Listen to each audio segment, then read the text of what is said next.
kicking around, skating in the park and surfing.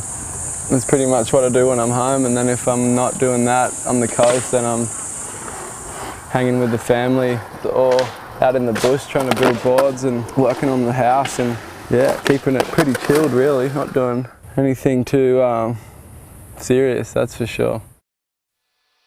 I wish I played guitar in a band. I'd power slide on my knees with my guitar in my hand. I wish I could power slide on a skateboard. I wish I could play a power chord.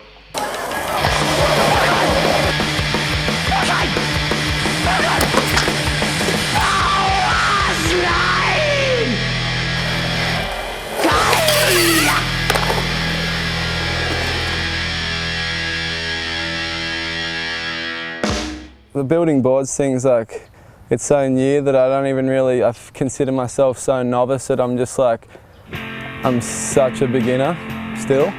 But with the other things, it's like, with skating and snowboarding too, it's like, at one stage or another in my life, I've thought that that's what I wanted to be, and was like, fuck, I want to be a pro snowboarder, I love this, and like, that's what I'm gonna try to do. And for 3 years, that's what I fully was backing in my head. Like, loved surfing all the same, just as much, but I was like, it's just basically never been able to make up your mind. With skating, it was one of those things that my mum taught me how to do it when I was, you know, same age as Dad put me on his board. It's like from 3-4 years old.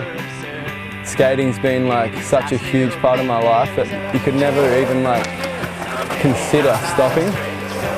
I could never really just pick one.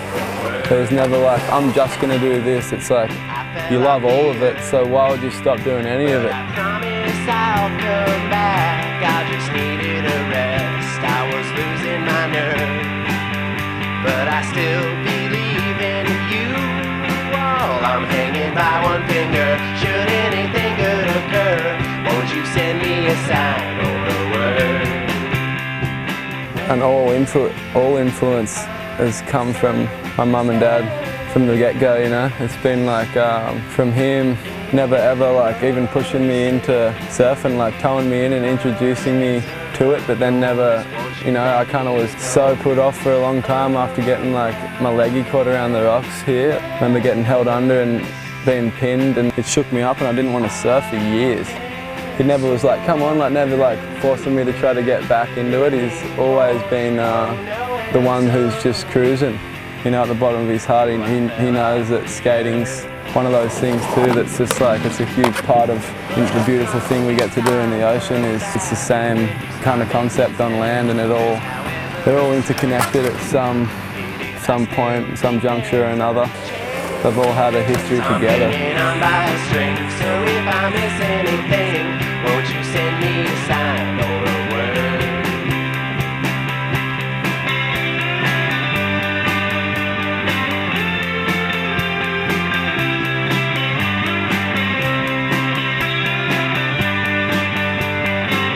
As far as the quiver's concerned, like, I always loved riding everything I could get my hands on. When it came a time when Burch came out and made the first quiver for me, it's like, it was pretty much like a missing link almost. Like, it just fit and it made so much sense to me, and seeing the way he surfed and the way his approach just like was so fresh for me and made so much sense and was so exciting that it was almost just like as natural as drinking water, you know. It's just like, I think for me it was just the hugest thing to be towed into something like that.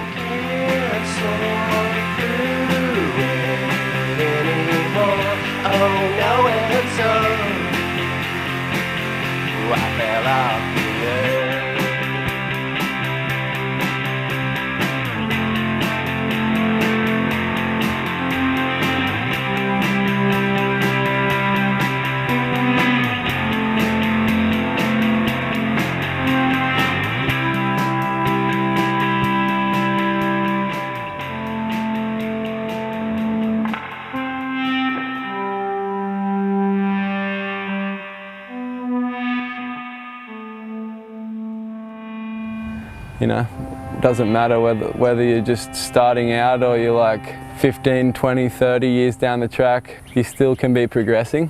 I think that's the unique thing to the things that we love to do, is that there's no end, there's no full stop. Send out for a whiskey, baby, send out for gin. Me and room service, honey, me and room service, babe. Me and room service, yeah, we're living a life of sin.